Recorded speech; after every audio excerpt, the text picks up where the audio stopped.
In a studio that's in a basement comes the epic story of how two friends changed the future of the movie podcast game forever.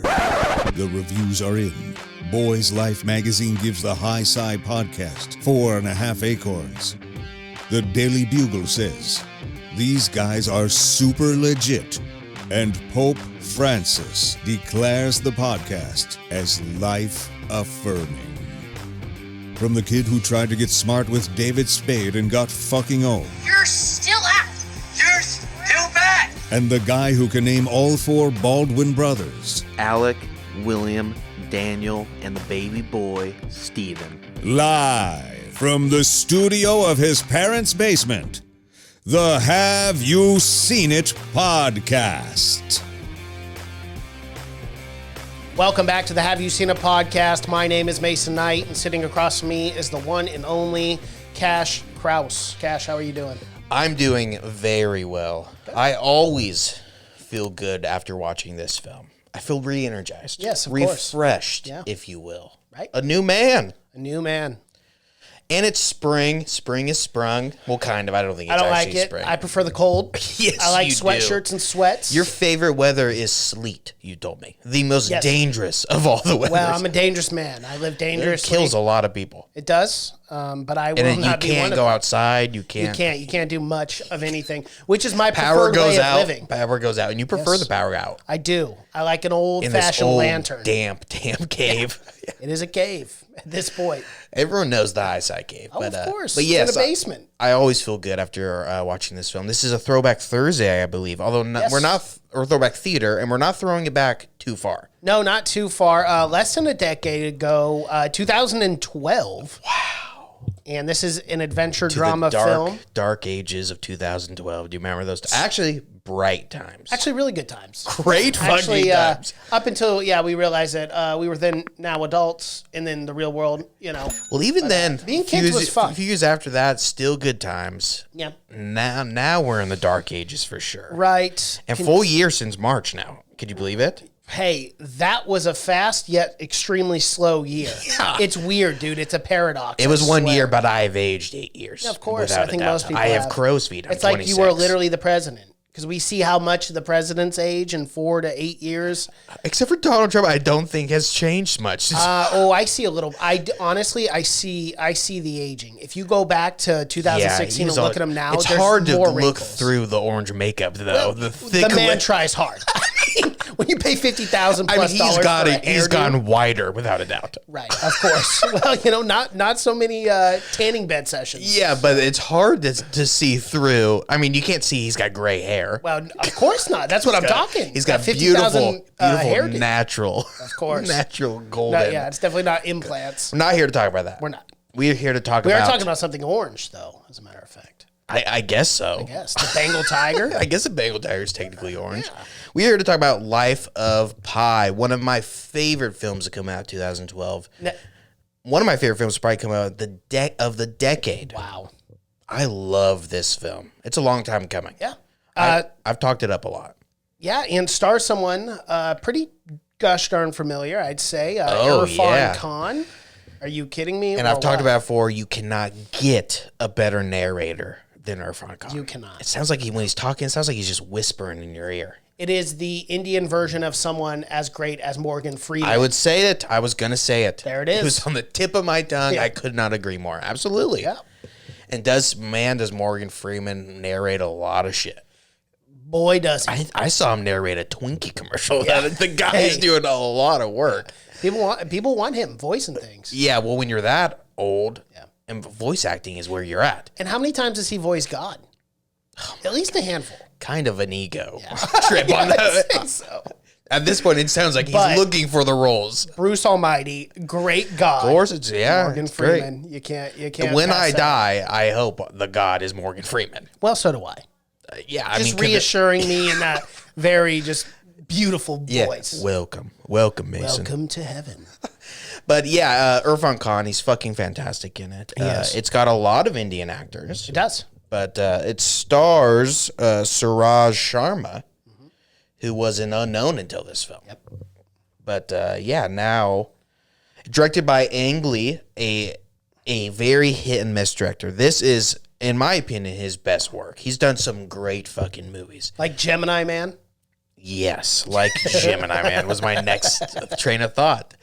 Yeah, exactly. He's fallen off the deep end. He's kind of gone that the route that you see a lot of directors go that are very popular early on, kind of end up losing that sense once they get rich. It's always that, once they're not working to put food on the table, they kind of just start fucking off. Oh, I've never seen this 1995 film, but it is obviously based on the playwright and actually off the book, Sense and Sensibility. Yeah, he did that. That was very early on. I should check that out. Was that any good? Did you see that by chance? I did see it. It is good. Was it good? His first 5 films are fucking great. One of the best films is martial arts film, Crouching Tiger, Hidden Dragon, that we will do one day for sure. Because it's technically a foreign film, I believe, in China, because he's from China, Ang Lee. And he won some awards for Brokeback Mountain. He has a super diverse, and don't forget, he did one of the first superhero movies in the very experimental Hulk that I think it's not great, but it's very underrated. It's the most, like I said, experimental. That was when the age when they're like, we don't know what we're doing. There's no formula. No. So let's get anyone on here that will do a film and let them do whatever they want. And that's why I enjoy it, because it looks cool. But well, and I mean, I haven't seen it since I was a kid, but when I was a kid, I sure did enjoy it. So yeah, it's worth checking out. That's before, that's the Eric Bana Hulk, who never got to reprise his role, unfortunately. Nope. But yeah, he's very, very hit and miss. Like you said, his latest film is Gemini Man, which, sucked. Right. And then he did Billy Lynn's Long Halftime Walk, which is alls I know, it's got Vin Diesel in it, which, any more said? Do I have to explain myself anymore? Nope. I think I'm good. Okay. But yeah, he was on this fucking hot streak where he had Brokeback Mountain, and then he had this fucking film.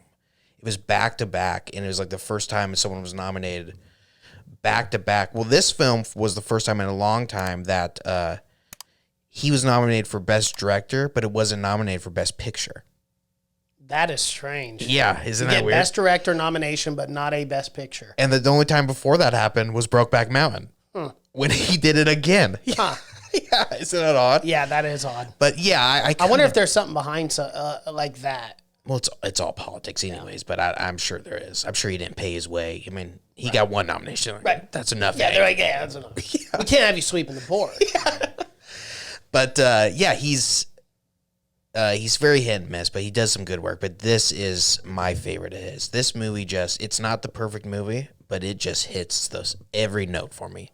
It's the sweet spot for me. And it's it's beautiful too.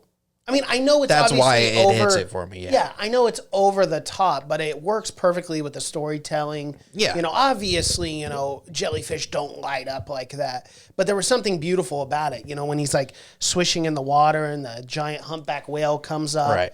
I mean, it looked really good. So, not to skip around too much, but budget for this film, $120 million. You could tell it's got the best CGI tiger. Especially for 2012, almost a decade ago. Yeah, and that's why right now this film, the CGI was so good, so ahead of its time, it hasn't aged much at all. I can't say in 20 years it will look as good as it looks right now, after who knows where we're at. Yeah. But right now, it looks it looks way better than 90% of the CGI animals you see today, which is wild, because if you have a movie that has animals in it and you're going the CGI route, you gotta make sure it's the best CGI of all time. Like Dr. Dolittle. Or just Dolittle. Yeah, no. That was all. Dr. Dolittle, all practical effects. Right, of course. But this movie does it exactly how you should do it. They have a combination of CGI and practical animals, real fucking animals. Well, that was the thing. The only scene for me that I could tell it was clear-cut and concise CGI was obviously when he goes to the zoo and he's trying to feed the goat. Or not feed the goat, but the father ends up feeding the goat after the fact. It's great. Because he wants to get close to Parker. Yeah, Richard Parker. Richard Parker. Well, he wants to teach him a lesson about not fucking with the tigers.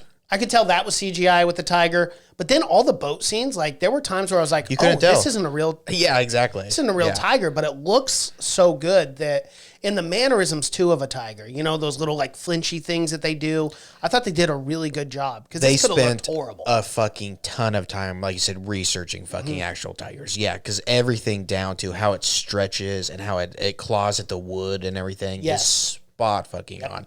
But yeah, like you said, you really during the entire thing, which is so rare, is you don't know whether it's CGI or practical. Right. A lot of the time, you just don't know. It's so good, but And for a film made almost a decade ago, I mean, geez. and this is a film that you can go as deep as you want with it. With the religious themes, the ideology themes, you can go so fucking deep. I mean, there's so many little things, and there's so many things written upon it. It's based on a book of the same name by Jan Martel, a 2001 book that when it was written, people said it was going to be impossible to make into a film because it had so many of these heavy, heavy themes.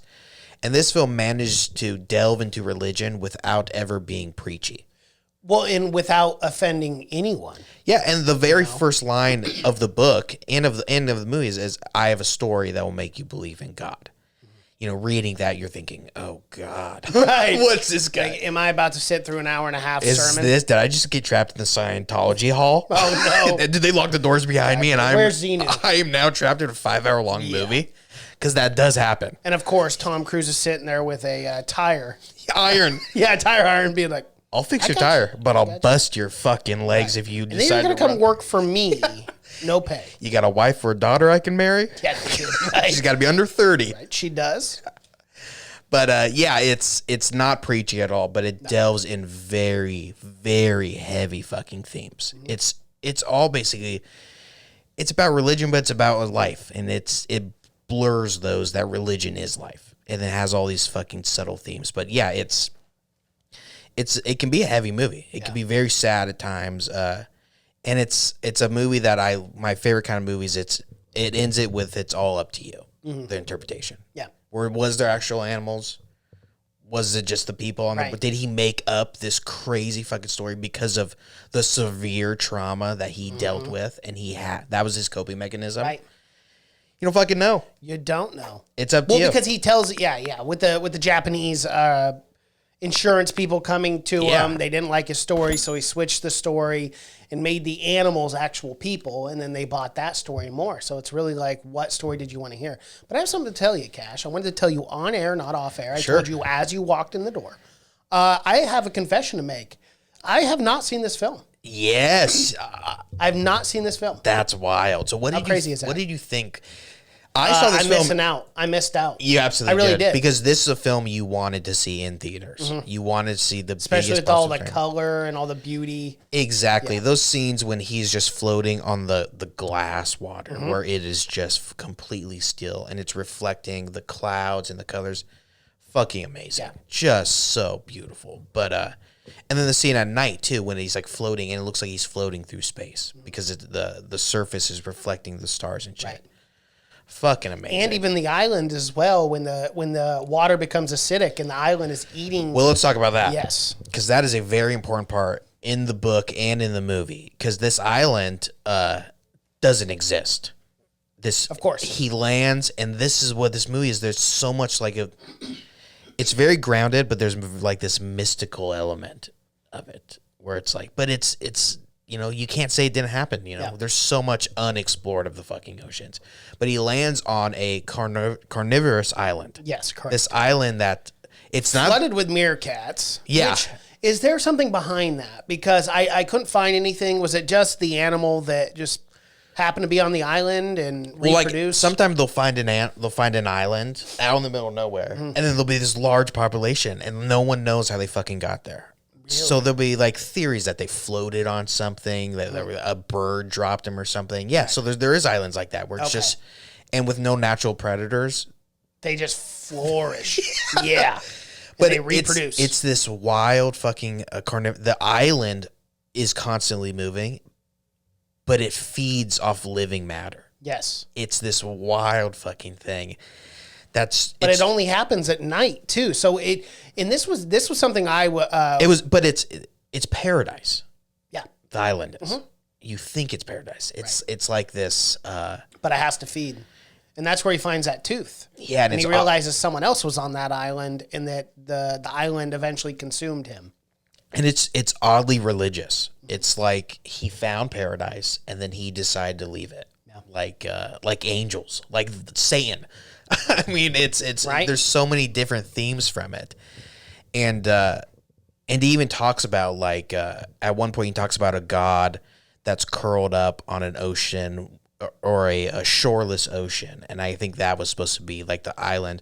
And then he says, "But we're all meals to the god or something." And I think that was supposed to represent this island too. That it was this curled up god. But yeah, it fucking eats shit, and it's paradise. You get all the vines you can eat, all the roots, the veggies. Yep. Your lion friend can munch on meerkat. Meerkats have no idea what a predator is, so they're running right up to the lion. Okay, those scenes were really funny. Yeah. When the tiger's just walking around on the island, and he just grabs one, and all the meerkats are just looking around. What they the have fuck no did idea. that- They have yeah. no idea what even. And even that is is. like a religious thing of like this tribe of meerkats, and now this giant godlike entity comes, and now it's eating up all the fucking meerkats. It's gotta be fucking frightening. Yeah, I would say so. And the meerkats What seem is to this be more four-legged fucking beast? What is this thing? That would be pretty wild. I mean, if you Yeah. think about it, for their existence, they have no idea about predators or They literally think they are the only things creatures on in Earth. existence. Yeah, outside of maybe a fish they see in the water. Yeah, that gets dissolved by this fucking magic island. But this island, it moves. It's not attached to anything. Right. That's the mystical. Is no one's ever seen it before, and that's what he says. Then it's like no one's ever seen the island before. But I fucking love that scene. So Well, it's that's why- mystical. Well, shit yeah, and to you it. look at it too, and it looks like it's like growing roots and stuff. So obviously, it just stays afloat that yeah, way. self-sustained, crazy horror island. Yeah. Like, thank God he didn't fucking jump in that pool immediately. I got Well, washed he off. did in the daytime. Yeah, And then I thought, and he drank honestly, everything, yeah. I thought there was going to be like a big fish come up and like try to eat him or something, but that didn't happen. Yeah. But instead, we realized the water's acidic later on at night. But I do want to talk about Well, he this finds the because- tooth. Yes, in a plant. Yeah, off like a tree. Which again, Because- Adam and Eve. Yeah, exactly. You know, you pull off the. But the fruit. plant dissolved this man, eventually killed this man because this man never left the island. Yes. And then it distributed the man's. Now he's part of the fucking island. Mm-hmm. Wild. That is wild. Not a way I wanted to go too, No, I'm good. but a way that after 100 days at sea, 99% of the people will be like, okay, I'm good to die here. Oh, Like, for this is sure. paradise. So For it was just the rarity of him to be like, I can't. And he's just a crazy kid. Yeah. Believes every religion. And very understanding parents too. Understanding parents. Yeah, for believing in every religion. Oh, I see what you're saying. Yeah. Well, the father was a little bit more like a but very not strict. But not the that he mom wanted. was The open. father did not want him to believe in a single religion. He wanted him to question every religion. Yeah. The mom was much more religious. She was open to that. But I mean, most fucking families are usually set on one religion. They don't want you dabbling into And a every. bunch of no. You talk to my gam. Yeah, exactly. Every time most She's of my like, family, if I came home one "You day, even-" I'm like, oh, I'm a Hindu now. Right. What the fuck? Oh, one, you're what? they're gonna think you're Muslim. Right. Yeah. Yeah. Because they're Because they don't know. yeah, They have one religion, degenerates. Yeah. and that's it. They don't know any other one. Yeah. Yeah. If I were to bring even a Book of Mormon to my gam, she would Yeah. get out of my house. Yeah, well, that's wild too. I think I'd be more upset about the Book of Mormon than anything.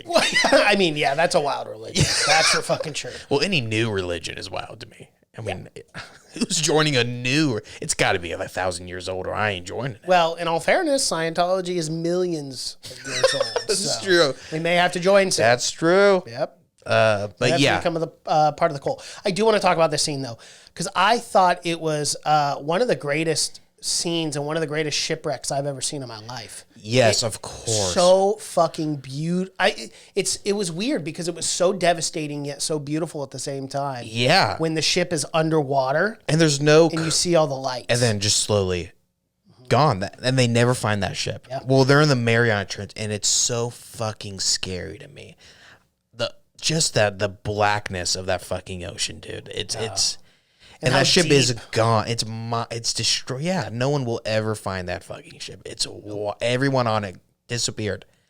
wild. It's crazy. But yeah, it's so well done. That fucking when he first comes out and he's like the storm dancing in the rain. One and insane. He's calling to the gods. Yeah, one slip, and no one will ever see it again. You know, honestly, that's what because I've never seen this movie outside of obviously reviewing it, and when I was watching it and he was dancing, I go, oh, because I knew it was about him falling over and being on some sort of boat with a tiger. Mm-hmm.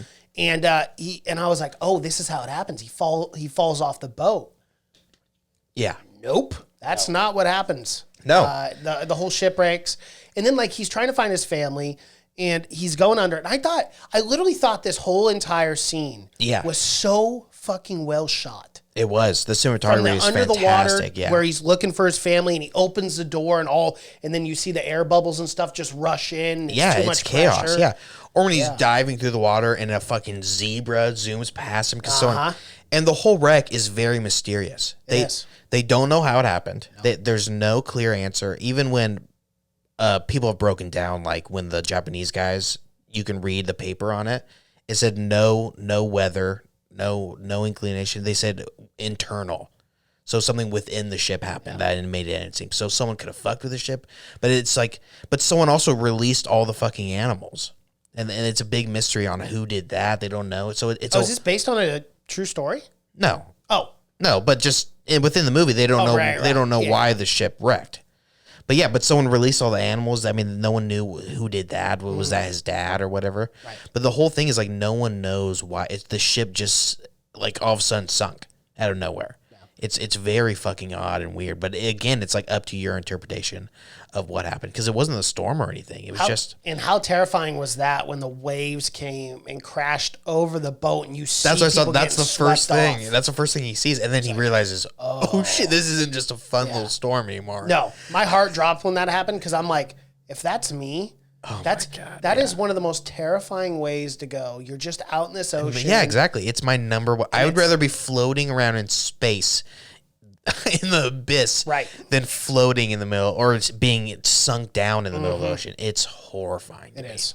And those mermaids you got to watch out for. You do. They're fucking the sirens of the sea. And they're not like Ariel. They're not like the Little Mermaid. They'll eat your ass. They will. But one of my favorite scenes too. And what a way to start a movie too. Yeah. Just gets you into it. And I love the Richard Parker scene because it kind of does look like a human. He's like, "Hey, over here!" Yeah, he's like, "Oh shit!" Richard Parker, he jumps off the boat. He's like, "Oh, to hell with that!" Can't say I blame the man. No, it's like, would you rather get eaten by? And that was something good that they did, and they might not have even done it intentionally, but you kind of put yourself in Pi's position. Yeah. Would you, 1, rather get eaten by a tiger, 2, drowned in the ocean, or 3, the possibility of getting eaten by sharks? All 3 don't sound like great ways to die. He was extremely smart, and it set that up early when he was extremely smart because it sets it up. He's born. His name is Pissant. He's born named from a French, which is a rough start in life. Yeah, but it's a great story. It's almost like a Wes Anderson story where he's like, yeah, my uncle, big barrel chested, was the perfect swimmer, and it's. But it's set it up early. But he immediately builds a fucking raft. I'm just thinking, I'm dead. There's no way. I'm not thinking that far ahead. Yeah, exactly. I'm not. I'm picking sharks, I guess. I mean, one of the two. I guess I'm picking sharks. None of them are fun. No, it's not. None of those are fun. No, but I don't know. I'd almost rather go with the tiger. I'll tell you why. Cats go straight for the neck. That's how they kill you. I know that's not what Richard Parker did with the zebra and stuff. Sometimes I heard lions go for the asshole. No, bears go for the asshole. I heard almost every animal carnivore goes for the groin area and the asshole. It's the weakest part of anything. Yeah. Watch a lion take down an elephant. They immediately attack the balls. Right, but I'm not going to be putting up much of a fight. If anything, if I know I'm going to go... Yeah, but what if it goes for the balls? But if you stick your neck out there... And it goes for the balls still. Well, then, I'm just doomed. At that point, I can't stop it. A shark isn't thinking, I'm going for the ball. They're just grabbing anything that they see flame. Yeah. So you could bleed out in the ocean, which would suck. Here's my opinion. Stick your head in the water from the ship. Either the shark bites your head immediately, boom, you're dead. Or the lion ends up going for your balls. And you're right, we're right back at it. Right. It's a tough spot to be in. You're between a rock and a hard place. Well, Pi's kind of a weird guy, I got to be honest. And obviously I get the story, and it was It was a touching moment, and we haven't even glanced over a lot of this stuff. We're almost at a half an hour. And I know. I feel like and we this have is so much more to This is talk a film about. that I knew we'd have to keep looking at the clock because I could talk about for hours. Because we also, I'll try to get to the most important aspects first. We have to talk about Irfan Khan's performance, though not prominent in this film. The scenes that he did have, as far as like on screen, not narration, but on screen, were incredibly well done. And not nominated for anything. No, not a single actor was nominated for this film. Yeah, he should have been nominated. Him and the other guy who, I can't remember his name, but the British guy who's in a ton of stuff now. He was in Prometheus and stuff, but he's very famous now. But he was pretty unknown back then, and that was the intention they were angrily wanted to go for. But yeah, his performance is... because when he's... Are you talking about the Canadian... journalist? Yeah, the guy's British in real life. His name's Rafe Spall. Yeah, he's in a lot of stuff now, but him discussing that story is so powerful. You can tell he does not want to tell it. I mean, it's and he's sick of telling it, but and you tell how fucking hard it is for him to tell that story. Well, and then he breaks down the whole Richard Parker thing. He goes, "We've been at sea for over 100 days. Like, I just wanted him to look back at me." Yeah, any connection, just to say, "Hey, we did it," And the cat just walked into the I jungle. love that ending too. It's very anticlimactic, and that's my kind. It's not a big thing of where like the tiger had to sacrifice himself for a shark attack or something that, or where it's like no cat's ever gonna do that. Yeah, and at the end, it's him holding Richard Parker. And, no, Richard, and it's never like that. And they did do but that one time. It's very sad though. Yeah. They did do that one time, but it was at the appropriate time, and it was very realistic. Yeah. Where they were both so hungry that they were both going to die. And this is after that giant storm, right? Yeah. And he just has that sweet little moment with Richard Parker before the cat goes back to normal. But, he just sits there, puts his head on his lap, and just pets him. Just for a second. But we don't go back to that. They don't become best friends. No, he's not riding the tiger now everywhere. Yeah, exactly. It's on that thing where it's like corny. the man and his tiger, where now they're exactly. He's still a wild animal. I mean, he's still. But, and given the strength back, he'll still eat pie. Exactly. You know what I mean? Like, he'll still kill And that gives weight to okay, maybe the animals were really there. Because why would he have gone through all that and whatnot? And well, and then feeding a tiger for 100 if days. if it wasn't animals, then he technically is Richard Parker. He is the lion of the story. But yeah, but they have so many similarities, especially when he's like, we were both raised in a zoo and we're both raised by the same man. Yeah. And they both have no experience out in the real world. That's what they said. So very cool. The camera work, I'll just talk about the cinematography first. Cinematography is fantastic. One of my favorite shots is when, right before the big shipwreck, the dad, you almost know it's the last scene you're going to see of the dad. When he's talking about, he's like, the last thing we want is a sick orangutan or seasick orangutan. It's funny. It's a dad joke. Of course. But the camera just lingers on him for like a second too long. And then it switches over and goes to Pi and it lingers on him for a second. Like you're almost supposed to take notice. It's a very experimental, but it plays off. There's a lot of experimental shit, especially with the transitions between scenes. I'm talking about where it would be like, it'll show bars and then it'll go bars to the next scene, but it'll be the scene. It's very experimental. Yeah. It doesn't work out a lot for me. It's not my favorite transitions because it doesn't really fit this type of movie. But he does the same thing in Hulk, where he does the. He loves those transitions. And I don't know if you noticed, but the screen width, the aspect ratio changes constantly in this film. It goes from widescreen to full screen to like. I don't know, like 185th or something. It changes a lot, and I think it's one artistic intention, but I also think this film was shot for 3D. Remember in 2000? Oh, yeah, that was a big thing back Remember in then. 2012, 3D was huge. Fucking Avatar came out. It was huge. I think this film was shot, so I think the aspect ratio changes sometimes for the 3D, which I fucking hate. That drives me insane. That people thought 3D was going to be around. Like, this will be around forever. Yeah, like, we mastered we're going to it. love this. Yeah, no. People will never get sick of wearing fucking goggles to every... So that's the only thing. That's my only complaint is the transitions don't really work out in some scenes. But and the aspect ratio changes a lot, but I think it was 4, especially that scene with the flying fish. Yes. It changes to widescreen, but the fish goes like, you could tell it goes into the black sometimes. That's for 3D for sure. Right. So, I mean, that's going to be around forever. Yeah. So every time you'll never see gonna that scene, change it. people are going to be like, 40 years from now, if this scene is a masterpiece, people are going to be like, well, what's going on here? Yeah. And that's that kind of fucking, that no one had the foresight to be like, this 3D thing, it ain't happening, brother. But it brought in money at the time. It did. Of course it did. That's my biggest complaint, though. Everything else, I fucking love this film. I love the ending. It's not a happy ending. It's a somber ending because he loses everything he's ever fucking had. But luckily for him, he did find a wife and did have 2 children. It seems like he's doing good now. He did. Oh, yeah. He believes in every religion still. He does. That has not changed. No, it has not changed. No. He's very open, but that was kind of the message I got. It was like, you can interpret this ending in any fucking way that you want to.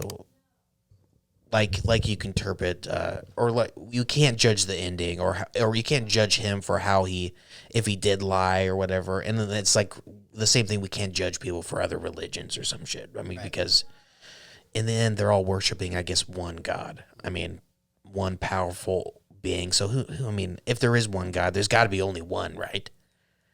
That would be my guess. I can't imagine he's sharing the podium. I can't imagine he's splitting it. Just like a council. Yeah, of just gods. Yeah, I can't imagine if there's one. So I imagine if every religion is worshiping one guy, then they're all religion, and that's kind of the meaning I got at the end of it. But yeah, it's a great fucking film. It is. I would highly recommend it. Yes, and it's as would I. What did you watch it on?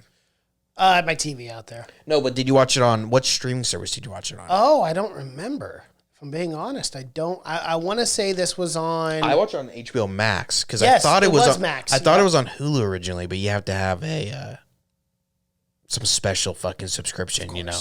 They always do that. I think you had to have an HBO Max subscription. Yeah, it was HBO Max. That's where I watched it. But yeah, so I think you can go and watch it on HBO Max. Yep. Totally fucking worth it.